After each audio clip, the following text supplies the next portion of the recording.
तो यहाँ पे कहाँ चल रहे थे, ध्यान दीजिए। 1929 में कांग्रेस में शामिल, 1932 में सविनय अवज्ञा आंदोलन के दौरान जेल गए। उसके बाद 1939 और 1943 में भी जेल गए। मुख्य बात यहाँ है कि 1942 के आंदोलन, सुनिए, 1942 के आंदोलन से इसे प्रसिद्धि मिली। क्वेश्चन पूछे देगी, बिहार बोर्ड यही सब क्वेश्चन उठाती है यहाँ से। भैया इनको प्रसिद्धि, जयप्रकाश नारायण को प्रसिद्धि किस आंदोलन से मिला? तो 1942 के आंदोलन से। ध्यान दीजिए, आजादी के बाद 1952 में 3 पार्टी का गठन किए। जीवन में कितने पार्टी? 1952 में प्रजा सोशलिस्ट पार्टी, सुनिए, 1954 में विनोबा भावे के साथ सर्वोदय आंदोलन से जुड़ गए। 1974 में छात्र आंदोलन का नेतृत्व किए। आपातकाल के दौरान जेल भी गए। इसके मार्गदर्शन से ही जनता पार्टी का गठन हो सका। तो 3 पार्टी कौन कौन सा देखिए, ये है जनता पार्टी, सोशलिस्ट पार्टी और इधर देखिए Congress socialist party. 3 party, Congress socialist party, socialist party, जनता पार्टी। अगला देखिए, 1965 में समाज सेवा के लिए मैग्सेसे सम्मान और 1998 में। इसके बाद इनके जीवन से जुड़ी हुई काफी बातें पढ़े, इसमें इसकी चर्चा पूरा हो चुकी है, तो अब ये नहीं देखेंगे। जो संपूर्ण क्रांति का नारा दिया गया था वो किस तारीख को दिया गया था? जल्दी से क्विकली बता दीजिए।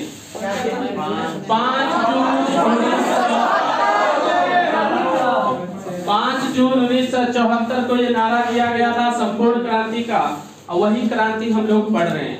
तो माय डियर फ्रेंड, अब ध्यान से इस क्रांति को समझने का काम कीजिए और पढ़ने का काम कीजिए। मैं जो समझा रहा हूँ वो ध्यान दीजिए। ये भाषण है, बहुत ज्यादा आनंद नहीं आएगा, लेकिन अगर भाषण को आप समझेंगे तो बहुत ज्यादा जोश और बहुत ज्यादा प्रेरणा मिलेगा कि जयप्रकाश नारायण ऐसा कौन सा भाषण दिए थे जिसके लिए कि इतना बड़ा भीड़ उमड़ गया था। और उस भीड़ में, सुनिए, उस भीड़ का इतिहास इतना बड़ा है कि आज तक इतना बड़ा भीड़ किसी का भाषण सुनने के लिए नहीं उमड़ा। साथ ही साथ इसके भाषण के नाम से एक किताब भी छप गया है, उसके भाषण का किताब भी छपा हुआ है। ठीक, तो ये कैसा भाषण है, इतना फेमस प्रसिद्ध भाषण। आज सब नेता के जुबान पे इसके सपने हैं। इनके जो भाषण में जो प्रस्ताव रखे गए थे, देश के विकास के जो रास्ते दिखाए गए थे, वो सारे जो चीजें आज नेताओं के सपने हो चुके हैं। हर नेता चाहता है कि इनके सपने को पूरा करें।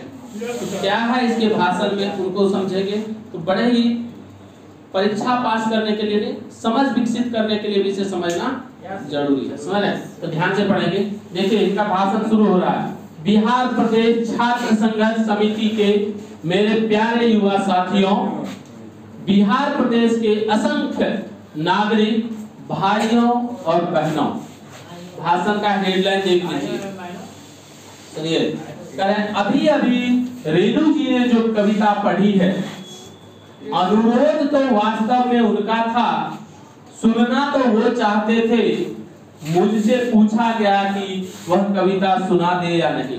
मतलब रेणुका जी जो कविता को पढ़ी थी, वो कविता इनसे पूछ करके ही पढ़ी थी कि आप कहें तो मैं पढ़ देती हूँ। समझिए, मैंने स्वीकार किया, लेकिन उसने बहुत सारी स्मृतियां और अभी हाल ही की बहुत दुखद स्मृति को जागृत कर दिया। स्मृति मतलब क्या था पता है? यादें, पुरानी यादें जागृत कर दी है। इससे हृदय भर उठा है और आपको शायद मालूम न होगा कि जब मैं, ध्यान दीजिए, वेल्लोर अस्पताल के लिए रवाना हुआ था। कहाँ के लिए? वेल्लोर अस्पताल के लिए रवाना हुआ था। तो जाते समय मद्रास में 2 दिन अपने मित्र श्री ईश्वर अय्यर के साथ रुका था। तो कहाँ जाते टाइम 2 दिन रुके थे? वेल्लोर अस्पताल जाते टाइम मद्रास में अपने मित्र ईश्वर अय्यर के यहाँ 2 दिन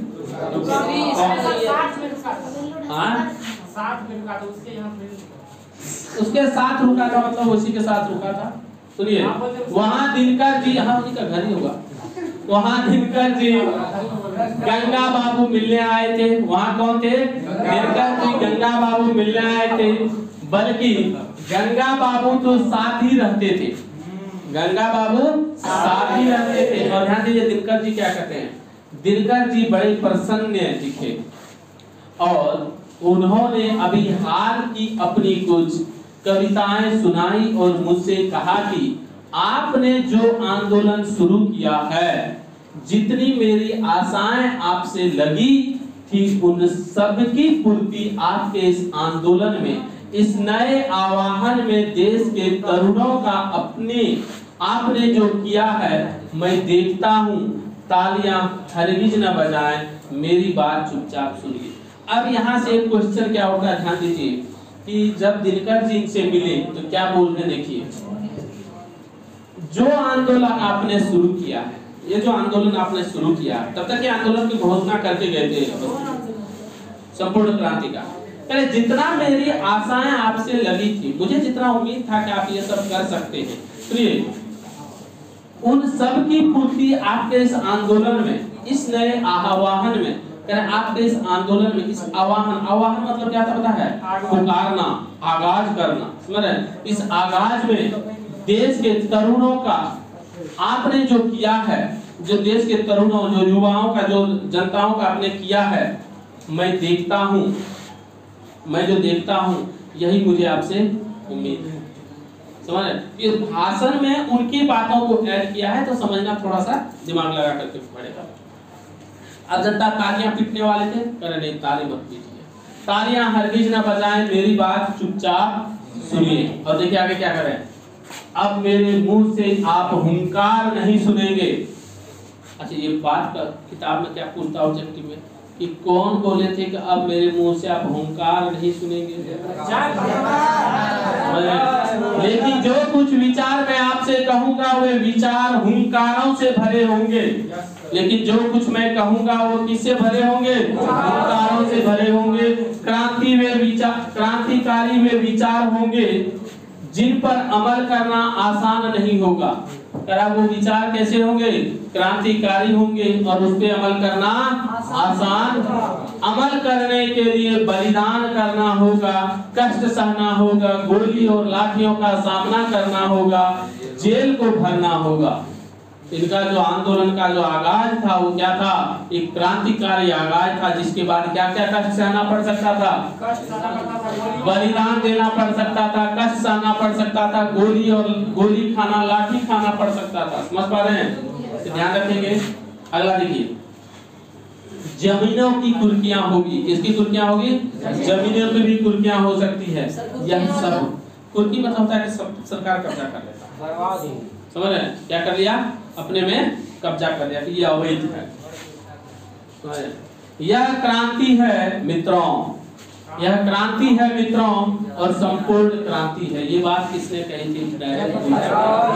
जयप्रकाश नारायण। यह कोई विधानसभा के विघटन का ही आंदोलन नहीं है। यह सिर्फ विधानसभा के विघटन का आंदोलन नहीं है, वह तो एक मंजिल है। विधानसभा का आंदोलन क्या है? ये मंजिल है जो रास्ते में है। जो कहाँ पे है?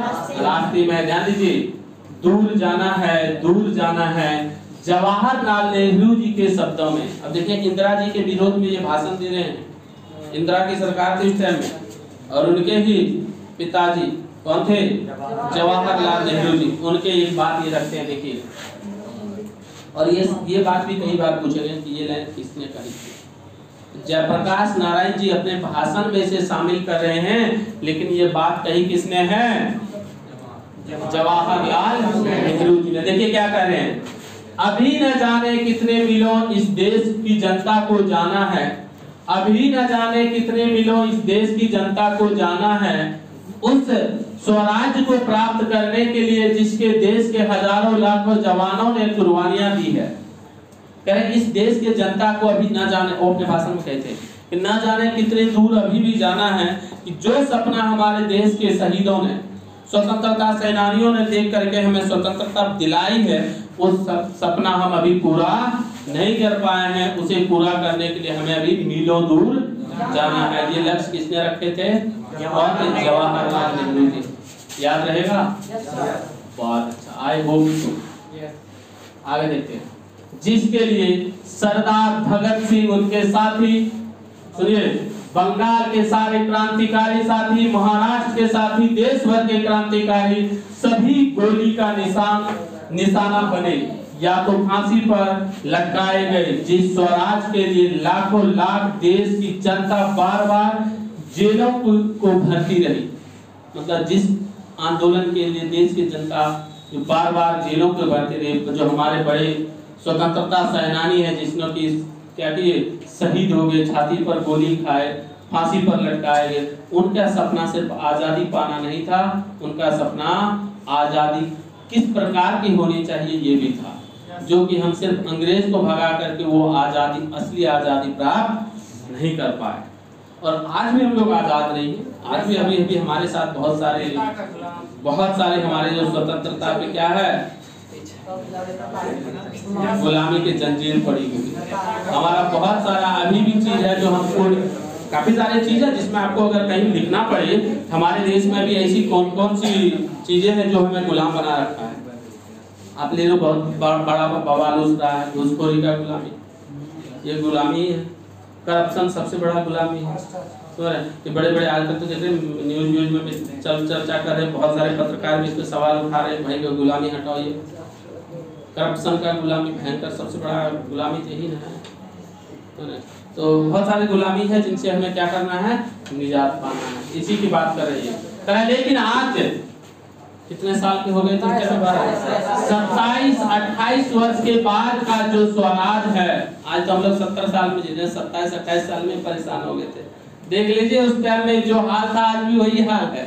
कितना जरूरी था पढ़ना, समझिए। आज 27-28 वर्ष के बाद का जो स्वराज है उनमें जनता कराह रही है। जनता क्या कर रही है? कराह रही है। भूख है, महंगाई है, भ्रष्टाचार है, कोई काम नहीं जनता का निकलता बगैर रिश्वत दिए। आज तो इससे ज्यादा बुरा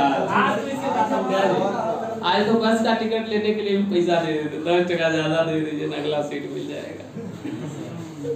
तो अगला देखिए क्या चल रहा है, क्या सरकारी दफ्तरों में, बैंकों में, हर जगह सीट लेना है, उनमें जहां भी हो रिश्वत के बगैर काम नहीं जनता का होता। मतलब जहां भी कहीं चले जाइए जनता का काम बिना रिश्वत का। अभी आप लोग फॉर्म भर के आए, उसमें भी रिश्वत देते हैं, जो 10 रुपए बच गया वो नहीं दिए। ये तो बड़ा इशू है।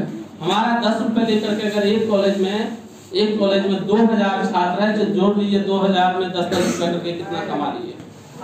सीधा सवाल उठना चाहिए। तो ये नहीं, किसी से नहीं होगा जब तक विद्यार्थी नहीं जगे, किसी से बुलाने से नहीं होगा। हर प्रकार के अन्याय के नीचे जनता दब रही है। हर प्रकार का अन्याय के नीचे हम लोग क्या हो रहे हैं आजकल, दब रहे हैं। मुंह नहीं बोल रहे हैं, आप तो उसके भरोसे छोड़ रहे हैं, उसके भरोसे छोड़, अपने पे तो लीजिए कुछ। आपने इतना हिम्मत नहीं जताया कि हम मांग लेंगे हमारा 10 रुपए दीजिए। कई बार तो आपको ये नहीं किया कि बगल में कौन है, देख ले तो कहीं ये ना कहे कि 10 टका दे छोड़े।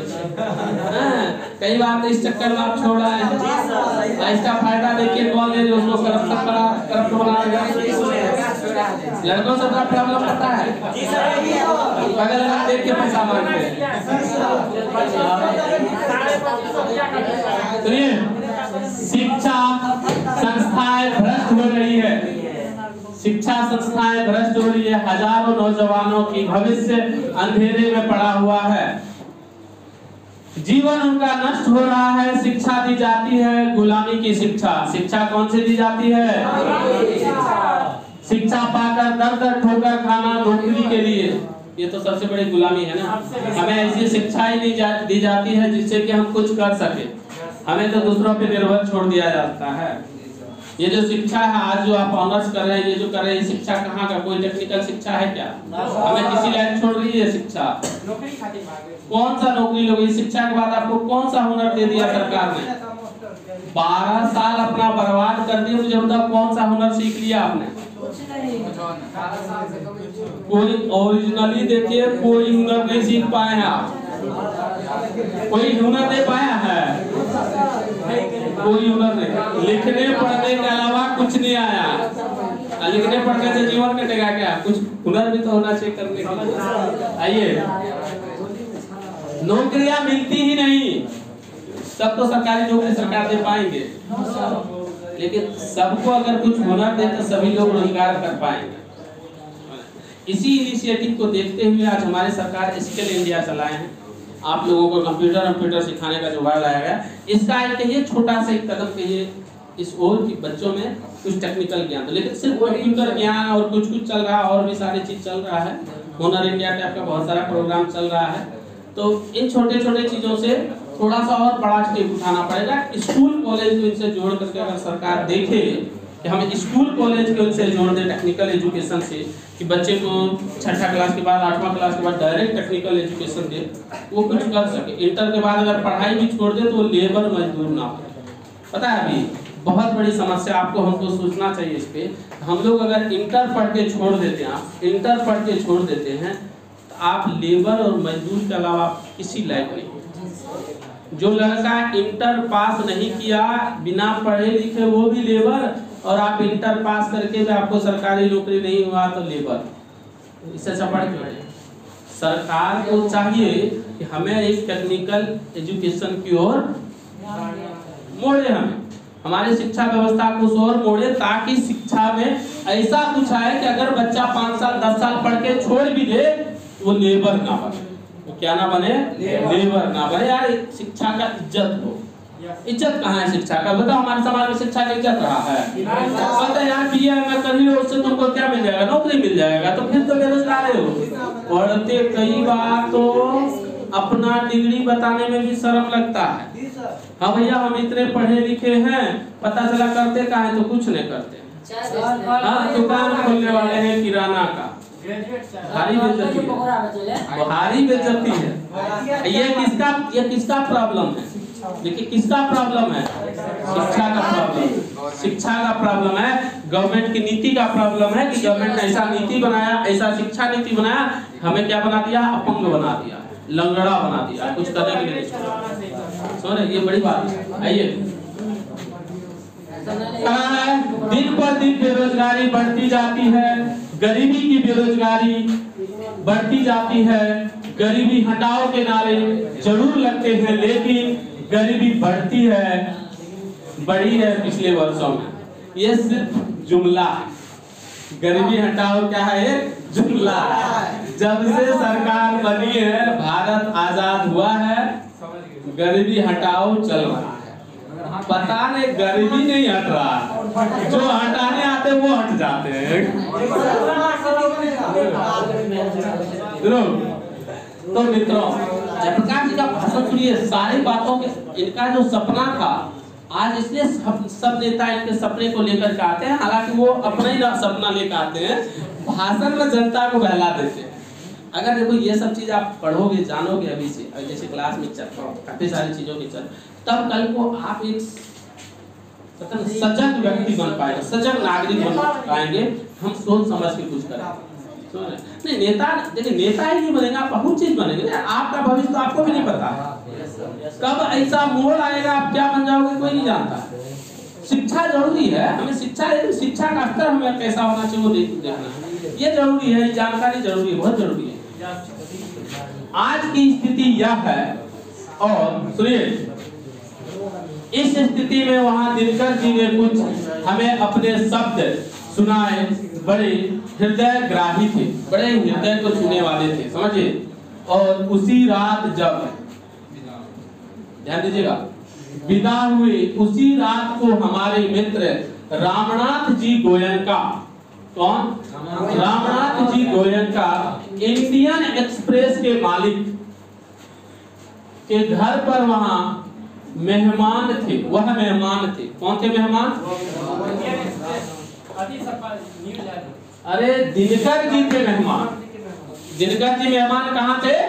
इंडियन एक्सप्रेस के मालिक क्या नाम थे? रामनाथ जी गोयनका के घर पे कौन मेहमान थे? रात को दिल का दौरा पड़ा। क्वेश्चन बनेगा ऑब्जेक्टिव, ध्यान रखना। 3 मिनट में उनको अस्पताल पहुंचाया गया। सुनिए, गोयनका जी ने 3 मिनट में, सुनिए क्या है, विलिंगडन नर्सिंग होम शायद उसे कहते हैं, मतलब कंफर्म नहीं था लेकिन ये कहते हैं। सुनिए, सारा इंतजाम था वहां, 3 मिनट के अंदर उन्होंने इतना इंतजाम हॉस्पिटल ने कर लिया कि जो हार्ट के पेशेंट थे, जिनको हार्ट अटैक आ गया था, उनका व्यवस्था हो गया। अब सोचिए, अभी भारत 70 साल का हो गया, अगर किसी को हार्ट का प्रॉब्लम सहरसा में हो जाए, है कोई हॉस्पिटल में उनको डायरेक्ट ऊपर ही जाना पड़ेगा। तो वही बात देखे कर रहे हैं उस टाइम में। पटना का हालत तो अस्पताल है, पता नहीं 3 घंटे में भी तैयार न हो पाता। वही अभी भी हाल है। सभी अभी हमारे डिप्टी सीएम साहब इतने रात के 2 बजे पहुंच गए और उन्होंने बहुत सारी चीज का खुलासा किए। और आपने देखा कि पटना के बड़े हॉस्पिटल का क्या हाल है, पीएमसीएच का क्या हाल है। तो ये हाल उस टाइम में वो दुख, आज सोचिए अगर जयप्रकाश जी होते तो आज वो क्या सोच रहे होते, तो बैठ के रोते थे इसका हालत देख के। सुनिए, सभी डॉक्टर सब तरह के औजार लेकर तैयार थे, लेकिन दिनकर जी का हार्ट फिर से जिंदा नहीं हो पाया। दुर्भाग्य ये हुआ कि वो जिंदा नहीं हो पाए, उसी रात उनका निधन हो गया। समझिए, ऐसी चोट लगी उसकी यह कविता सुन के, उनका वह सुंदर सौम्य जोशीला चेहरा याद आ गया। मतलब उनकी एक कविता गाई थी, और इनके दिनकर जी की कविता किसने गाई थी, पढ़ी किसने थी, रेणुका जी। हो जाते हैं आप लोग। और सुनिए, दिनकर जी को हार्ट का जो दौरा पड़ा था, किसके घर पर थे उस दिन? वो क्वेश्चन यहाँ से गोयनका जी, किधर गया जी, रामनाथ गोयनका जी। और रामनाथ गोयनका जी ने उन्हें कितने मिनट में हॉस्पिटल पहुंचा दिया? हॉस्पिटल का नाम विलिंगडन नर्सिंग होम, शायद ही है, ऑब्जेक्टिव में शायद नहीं रहेगा, ऑब्जेक्टिव में यही रहेगा। आइए अगला। आज लगता है हमारे 2 मित्रों की कितनी कमी है। आज हमें फील हो रहा है कि हमारे 2 मित्रों की कितनी कमी है। आज भाई बेनीपुरी जी होते, कौन से बेनीपुरी जी होते, उनकी लेखनी में जो ताकत थी, आज के जुलूस का, आज की इस सभा का जो वर्णन वह देते। कौन देते? बेनीपुरी। वो है बेनीपुरी। एक शब्द में अगर होता, अगर एक शब्द बोल देते तो क्या लिखते? जान लीजिए, बेनीपुरी जी अगर लिखते थे, आज दिनकर जी जो कविता लिखते नए भारत के निर्माण के लिए, आज दिनकर जी क्या कविता लिखते? नए भारत के निर्माण के लिए, जो देश के युवाओं और छात्रों और देश के साधारण व्यक्तियों, नर और नारियों के द्वारा आज से हो रहा है शुरू। दिनकर जी ऐसा लिखते, समझ रहे हैं? प्रारंभ हो गया है वह कविता, शायद इस नवीन क्रांति का एक अमर साहित्य बन जाती।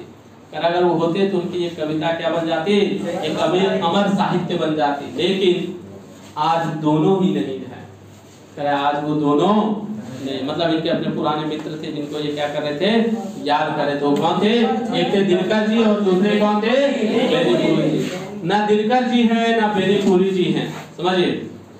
अब आते हैं फिर भाषण को जोड़ते हैं। भाषण है बड़ी लंबे चौड़े भाषण दिए, बहुत अनुकूल व्यक्ति है, समझ रहे। तो मित्रों, ये स्मृतियां जगी है और इसका भार हृदय पर है। कराइए, जो स्मृतियां जगी है और इसका भार क्या है? हृदय पर है। मैं तो थक गया हूँ, मैं क्या हूँ? थक गया हूँ, लेकिन आज बड़ी भारी जिम्मेदारी हमारे कंधों पर आई है। हमारे कंधे, इनके कंधों पे ही था ना संपूर्ण क्रांति, समझिए। और मैंने इस जिम्मेदारी को अपनी तरफ से मांग कर नहीं लिया है, और मैंने ये जो जिम्मेदारी है संपूर्ण क्रांति का, ये मैं अपने तरफ से मांग करके नहीं लिया है। कहां से आया है? देखिए, तरुणों से, छात्रों से बराबर कहता रहा हूं। तरुण मतलब युवाओं से, छात्रों से बराबर कहता रहा हूं। जब पहला हमने आह्वान किया था यूथ फॉर डेमोक्रेसी, किसके लिए? पहला आह्वान इसने किसके लिए किया था? यूथ फॉर डेमोक्रेसी का लोकतंत्र में युवाओं का क्या रोल है? लोकतंत्र में युवाओं का क्या, युवकों का क्या रोल है, युवाओं का क्या रोल है, बराबर ही। सुनिए, यह हमने जो बताया था, सुनिए, उसमें लिखा था और उसके बाद बराबर कहता रहा हूँ, संचालन समिति से बस कहता रहा हूँ। संचालन समिति से क्या कहते थे? देखिए, हम बूढ़े हो गए हैं, ये बात ये किससे कहते थे? संचालन समिति से। हमारी सलाह ले लीजिए, हम दूसरी पीढ़ी के हो गए हैं, आप नई पीढ़ी के लोग हैं, देश का भविष्य आपके हाथ में, और देश का भविष्य अभी किसके हाथ में है? हमारे जितने भी हम उम्र का सब उत्साह है आपके अंदर, शक्ति है आपके अंदर, जवानी है आपके अंदर क्या क्या है? देखिए, जब प्रकाश जी कह रहे हैं, ध्यान दीजिए, उत्साह है आपके अंदर, शक्ति है आपके अंदर जवानी है। चलिए, आप नेता बनिए, आप क्या बनिए? अभी पढ़ लिख के कुछ बनिए, नेता बनने के बाद अभी मत सुनिए। तो जयप्रकाश जी कह रहे हैं, आपके अंदर में अभी सारे वो चीज है जो चाहिए एक योग्य पुरुष। उस उम्र में जब आप 70 के हो जाएंगे तो आपके पास बस वाणी रह जाएगा, जवानी नहीं रहेगा। जवानी के बिना आपका वाणी काम का नहीं है। तो जब तक जवानी है, अपने वाणी को साकार कीजिए। अभी आप अपनी हर वाणी को साकार कर सकते हैं, जो चाहेंगे उसे पूरा कर सकते हैं। जिस दिन जवानी खत्म, बस वाणी रह जाएगा। समझ रहे? यही बात सुनिए। तो छात्रों ने कहा, जयप्रकाश जी, मार्गदर्शन से काम नहीं चलेगा, आपको नेतृत्व स्वीकार करना पड़ेगा। तो किसने कहा था कि जयप्रकाश जी आपको नेतृत्व स्वीकार करना पड़ेगा, मार्गदर्शन से काम नहीं चलेगा? छात्रों ने। मैं टालता रहा, लेकिन अंत में ध्यान दीजिए, वेल्लोर जाते समय मैंने उनके आग्रह को स्वीकार किया। कहाँ जाते समय? जयप्रकाश जी। आगे चलिए, बहुत अच्छा, ऐसा लग रहा है कि आप लोग खो गए इसी में, बाहर नहीं निकल। स्वीकार करते समय मैंने अनुभव किया अपनी अयोग्यता का। स्वीकार करते समय मैंने अनुभव किया अपनी अयोग्यता का, नम्रता पूर्वक यह स्वीकार कर लिया। सुनिए, अब देखो यहाँ पे अयोग्यता का मतलब क्या हुआ कि मैं उसे बना नहीं पाया कि वो स्वीकार करे। उन्होंने मुझे जबरदस्ती दे ही दिया और मैंने एक्सेप्ट करना पड़ा मुझे, मैं उसे समझाने में अयोग्य रह गया। समझ रहे हैं? देखिए अगला, देखिए, परंतु छात्रों से भी, आप सबसे भी यह अनुरोध है कि नाम के लिए मुझे नेता नहीं बनाना। समझिए, ध्यान दीजिए, कह रहा है मुझे नाम के लिए नेता नहीं बनना है, मुझे सामने खड़ा करके कोई हमें डिक्टेट मतलब क्या, उस पर शासन करे। जयप्रकाश नारायण जी को ये पसंद नहीं था। हमने पहले भी आपको कहा था कि जयप्रकाश जी को जब जवाहरलाल नेहरू जी प्रधानमंत्री बने थे तो इन्हें उप प्रधानमंत्री का ऑफर किए थे, लेकिन इन्होंने अस्वीकार कर दिया था। जैसे किसी का ऑर्डर बर्दाश्त, ये वही कह रहे हैं, मुझे कोई डिक्टेट करे ये मुझे बर्दाश्त नहीं है। करे पीछे से कि क्या करना है जयप्रकाश नारायण, तुम्हें ये डिक्टेट करे कि तुम्हें क्या करना, आपको क्या करना है, तो इस नेतृत्व को कल मैं छोड़ देना चाहूंगा। कहा तो मैं ऐसा नेतृत्व नहीं करूंगा, अगर मैं नेतृत्व करूंगा तो जो मैं कहूंगा वही होगा। लेकिन उसके पीछे तर्क है, देखिए क्या कहा, मैं सबकी सलाह लूंगा, तालियां नहीं, बात तो सुनिए। लोग ताली पीते हैं, शांत सुनिए बात को, बात समझिए, सबकी बात सुनूंगा, छात्रों की बात जितना भी ज्यादा होगा, जितना भी समय मेरे पास होगा, उनसे बहस करूंगा। ये छात्रों से बहस करना चाहते हैं। देखो, किसी से आप ही मुझसे कोई सवाल पूछते हैं, मैं आपके सवाल का जवाब देता हूँ, ये बहुत ही सौहार्द वक्त होना चाहिए, क्योंकि आपके सवाल का आपका जवाब देना पड़ता है, उसे चिढ़ना नहीं चाहिए। जयप्रकाश जी ने ये कहा है, अपने मुंह से स्वीकार किए हैं कि मैं छात्रों के साथ क्या करूंगा, बहस करूंगा, उनको समझाऊंगा, सुनिए, समझूंगा और अधिक से अधिक उनकी बातें मैं स्वीकार करूंगा। मैं उनसे समझूंगा वो क्या कहना चाहते हैं, उनकी बातें समझूंगा और ज्यादा से ज्यादा उनकी बातों को स्वीकार करूंगा। आपकी बात स्वीकार करूंगा मतलब जनता को करें, आपकी बात स्वीकार करूंगा। जनसंघर्ष समितियों की लेकिन फैसला मेरा, मैं सबकी बातें सुनूंगा लेकिन फैसला किसका होगा? मेरा होगा। इस फैसले को इनको मानना होगा। मेरा जो फैसला होगा इनको क्या करना पड़ेगा? और आपको मानना होगा और आपको भी मानना होगा। तब तो इस नेतृत्व का कोई मतलब है, तब यह क्रांति सफल हो सकती है। और नहीं तो आपके झगड़ों में, बहसों में पता नहीं हम किधर बिखर जाएंगे और क्या नतीजा निकलेगा। अगर आप लोगों के झगड़े, आप लोगों के बहस में हम पड़ेंगे तो पता नहीं इसका क्या नतीजा होगा। तो अगर नतीजा पॉजिटिव रखना है, अच्छा करना है, तो सारी बातें आप लोगों की रहेगी लेकिन निर्णय किसका रहेगा? ये बात कौन कहते हैं? कल हम लोग पेज नंबर 36 शुरू करेंगे। तब तक के लिए bye bye, see you, take care, enjoy the day.